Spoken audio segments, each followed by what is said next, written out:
Hi and welcome to OUTthink. My name is Lawrence Akers. I'm a clinical hypnotherapist, member of the LGBTQI community, and a passionate advocate for mental health. This episode, we continue our chat with sex therapist Lisa Tawney, talking about sexual and gender fluidity. So Lisa, when it comes to sexual fluidity, does it tend to be more male or female dominated? Well, Lawrence, the concept of sexual fluidity has historically been absent in research literature, but in the last 10 years or so, there's been a lot more research into sexual fluidity. You'll see now that, say, the National Health Statistics Report in the United States, they're seeing a rise in the numbers of people identified being attracted to both sexes. I did some research into this at university and looked at an article that suggested that 13% of women and 6% of men identified as being attracted to both sexes in one study I looked at. Research also suggested that the number of women reporting bisexual experiences is increasing, with women 3 times more likely than men to have same-sex partners, and were more likely to report sexual attraction to both sexes than men. It's important, I think, to think about some of the limitations around that research as well. So, there could be some inconsistent criteria among the researchers about defining what the parameters of homosexuality and heterosexuality are. And especially with regard to things such as the level of interaction, the emotional commitment, the frequency of behaviours. Some confusion, I think, with respondents in those surveys not knowing whether did kissing count? Yep. Penetration? What about desire without action? So there's a lot of variables, I think, when you do this kind of sexually based research. That's a really good point, because, other people out there that have had one same-sex experience and suddenly question, does that now make me bisexual or gay? Absolutely. And I think that what you're seeing now is, with the change in language, there are mostly straight is a term that has become quite popular now, which might be that you're seeing people who are happy to maybe kiss and fondle. Maybe the attraction doesn't go to penetration, might be some oral pleasure, and some people may not even say that they're mostly straight. They might just say, identify as straight, but I enjoy having sexual contact with people of the same sex, but they actually don't have a label to that at all. But I think too, as I mentioned earlier, the changing social norms around bisexuality has had a big influence on the amount of women who are perhaps being seen as bisexual. There's something called performance bisexuality, where you see a bit in frat houses. I was reading an article about that, where people may be drunk and kissing other girls in front of their male partners, where they may not necessarily have an attraction for women, but are doing it as a way of sort of titillating their male partners. And also that can be attributed, I think, to some of the shows in America, like Girls Gone Wild, which I think they're up to volume 175 now of this show, where they encourage young women to get their breasts out and kiss other girls. And those shows have been hugely popular. And again, I think that is sort of, my understanding is that has influenced some behaviour as well in that sort of college setting around same-sex activity. It's an interesting term, though, isn't it? Performance bisexuality. I think that I'm thinking like performance dieter at the moment, where I'll go to a restaurant and I'll pretend to be on a diet for the moment just to give that appearance that I'm being health conscious. Yeah. What would drive someone to indulge in performance bisexuality? The need to please somebody else. And that seems to mostly be in this heterosexual context of, just getting your boyfriend a bit excited by the fact that you're kissing another girl. And look, some of those things might actually lead to, sexual experiences, threesome, moresome, foursome, whatever you want. But some of the research I was reading was certainly talking around some of those attitudes, and some people also felt empowered by that. I'm not necessarily saying that's a bad thing, but some people might have felt that they actually enjoyed kissing that person, and that they would still probably identify, though, as heterosexual, not even mostly straight, but just enjoying, the sort of titillation and the voyeuristic component of that. And maybe they relive those moments with their partner later, perhaps as an aphrodisiac. Do you know if there's been much research on if people have changed their labels over the course of time? So, for instance, you might have someone who does performance bisexuality and through that process identifies with being bisexual, but then as they've become older, may have recognised that as just being a certain behaviour for that moment and reverted back to being purely heterosexual. Yeah. Or, as I mentioned before, the transitional phase for some gay boys, myself included, is, we kind of started off with a girlfriend and then we went to bisexuality because it didn't feel as confronting as being completely gay. Yeah. And then becoming gay, realising that, and that's, again, not to say that bisexuality doesn't exist. My personal belief is that it does. But that was a comfortable transition for me that felt like it had less judgment attached to it. Yeah, yeah. And I think that, you're right, there has been a lot of judgment attached, especially for bisexual men and gay men who have sadly historically been seen as people who have passed on HIV to other people. And for bisexual men, there was a lot of stigma and shame, I think, around the judgments in those early days around you infecting your female partners with HIV and other STIs. So there was a great weight on people around the sort of peak of HIV, I think, when we were seeing that sort of back in the 80s and the 90s. We know more now about that, thankfully, but so I think that kept a lot of people from being able to come out and explore their sexuality openly with that kind of level of judgment, absolutely. And I think you're right, for some people, yourself included, it has been a transition for you, and I know many other people like that as well.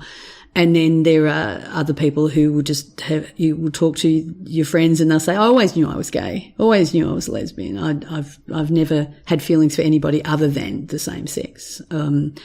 As I imagine there's many straight people who would say the same thing as well. So, the bisexuality deniers, it's an interesting perception, I think, and I'd like to talk to people more about that and what their views are. And I think you mentioned earlier, where's that coming from for you, where you don't believe that that's true, that you're actually just transitioning on your way to perhaps being gay?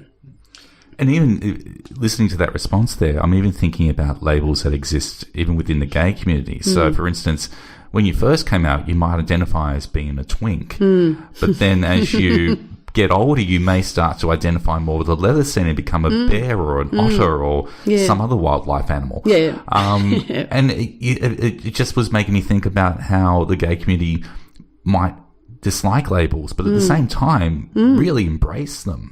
Oh, absolutely. And, well, here I am looking at this list of sexual identity labels that I spoke to you about earlier, and none of those terms that you've even described are on there.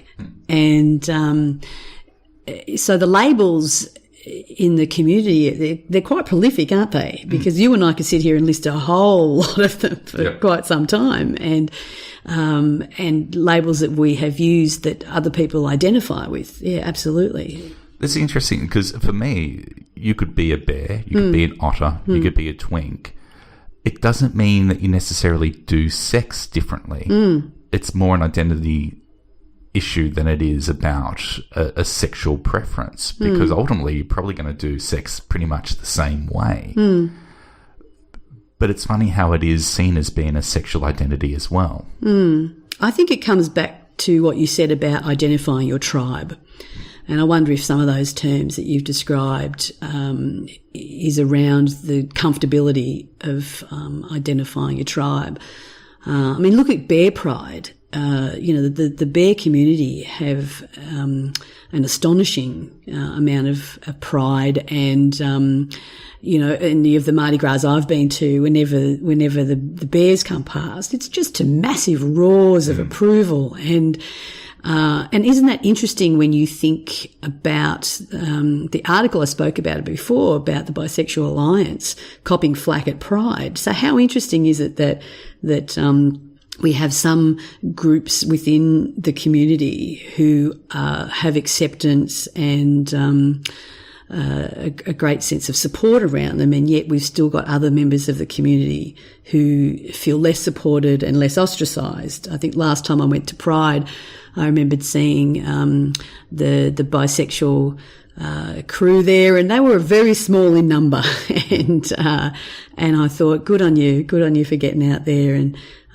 being out and proud.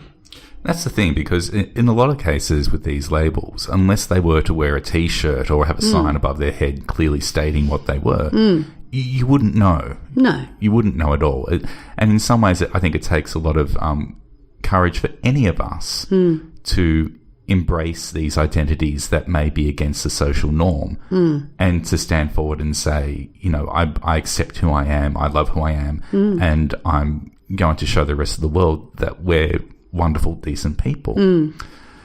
So for people out there who do feel that they may not be fully in touch with who they are in that sense of a label, what suggestions would you have for them to help explore who they are a little bit more fully? I'd say talk to someone. We've got so much support available now to us that we didn't have 20, 30 years ago. There's telephone services in particular. I think that's a great starting point. Obviously, counsellors and sex therapists as well are fantastic people to talk to about things. We trained to explore the emotions and help people around any confusion they may be feeling, or even about how to come out as well. But rather than just sitting here spruiking my services, I think often phone services are a fantastic first point of call, and online forums perhaps as well with other people. The world is at our fingertips. Information is available now like we've never had it before. And I can remember years ago when I was a telephone counsellor with the AIDS line, which doesn't exist anymore. Back in the 90s, we were absolutely inundated with calls. I worked there for about 4 years, then went back in 2000, early 2003, and I'd do a 2-hour shift, Lawrence, and not get one phone call. And that's because the internet was around, and it really showed me just how much support is out there. So I think that's a wonderful starting place for people to talk about things, and if you know anybody, to talk to them. But obviously, you have to trust in that relationship as well. Trust is very important, because once you tell someone something, your information is out there. So you want to know that the person you told can hold that for you. We lose control of that. When we share information, we automatically lose control of where that information goes. However, if that sharing can be greeted with some empathy and lack of judgment, it's going to help to remove any of that shame that's associated with that. Absolutely. Yeah, absolutely. We don't want people to, have their feelings of shame compounded by the response of another. So I guess like anything, choose the person that you share things with carefully. I think Switchboard is a wonderful reference for people to turn to. Apart from offering phone counselling for free, they will have a list of different resources that people might be able to tap into to help further their exploration a little bit further. Yeah, absolutely. And I also work, Lawrence, at Mind Australia, and we've just started a new LGBTI service specifically catering to the needs of the community. And we're just getting that up and running now. So we're very excited about the opportunities for people to come and see us, to see sex therapy and counselling with me. We have psychologists there as well, experienced in the community, and practitioners with lived experience, so people who have a really good understanding of the issues facing the community, and some of them have dealt with things themselves, obviously. So I'd highly recommend that people tap into services that are LGBTI specific. Perhaps what we'll do is we'll have some links underneath this download as well, so that if people wish to come and check out Mind, they can do that. Switchboard as well, and give them the opportunity to explore some of the resources that are out there, which, as I keep saying, helps with their sexual exploration, because at the end of the day, I personally believe sex should be fun, it should be enjoyable. There's a lot of shame and stigma attached to sex, which doesn't need to be there. The more people can get in touch with who they really are sexually, I think the healthier and happier they'll be. Oh, absolutely. Yeah, you're right.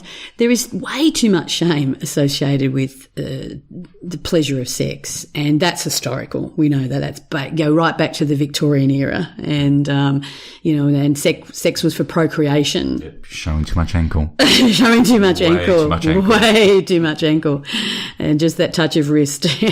But and sex was seen as for procreation only, and anything other than heterosexual sex for procreation was an aberration, and it could get you locked up, and sadly in this day and age can still get you executed in some countries.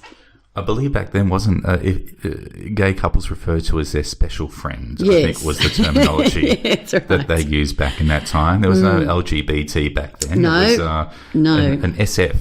Absolutely. And you want to talk about closeted, well, you go back to that sort of era where, it was just completely unsafe for people to express their, sexual identity at all. Coming back to that acronym LGBTQIA+,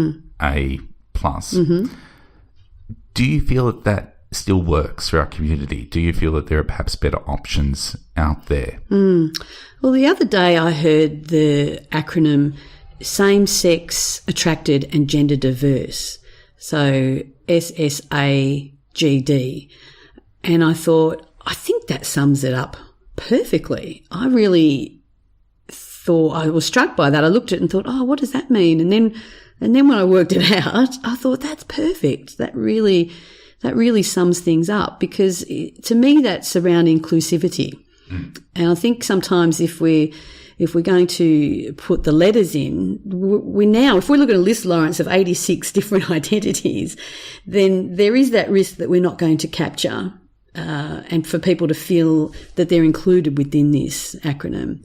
Do we run the risk of it becoming so niche, though, that there's going to be a group of 5 people that identify to a label that's created? Yeah, possibly. I mean, I was looking at the labels before, and I thought, I wonder how many people identify with some of these that I'm reading, and like you say, we can't include 86 letters into this. So, is there a more broad, overarching term that's better? And you'll hear different people say LGBTI, GLBTI. So people have different views on the order of the letters as well. So perhaps if we had something like same-sex attracted and gender diverse, that's perhaps, more universally encompassing. I think the more that we narrow down on those niches, the more it potentially will have some strange psychological offshoots that come from that, where people might think that they're super exclusive or super privileged in some ways. And also people that feel like they don't necessarily belong into exactly one or the other category as well, on the other end of that spectrum. Yeah. I think what we're trying to achieve is that feeling of inclusivity, that you can look at a term like that and go, yeah, I feel like that sums up where I am at. And look, the fact that term keeps changing, I think you and I could probably remember LGBT. There was no I, probably not even T. LGB maybe back 20, 30 years ago. I don't know when T first appeared. So even when we look at the acronym LGBTQIA, there was a video I saw recently where people couldn't even name all of the letters of the acronym, let alone what they necessarily meant. Yeah. So if we have a look at that, we've got, lesbian, gay, transsexual, intersex, bisexual. I keep thinking I've got that out. Or they're queer, of course, and asexual, although some places also refer to it as ally as well. I'm not quite sure what the plus stands for. Well, I think... Supersized. Well, I think the plus indicates everything else. Right. Because if we look at these sexual identity labels, and there's 86 that I'm looking at. It's like a Boolean search. Yeah, that's right. And I'm sure, Lawrence, there's more than is on this list. This list can't be exhaustive.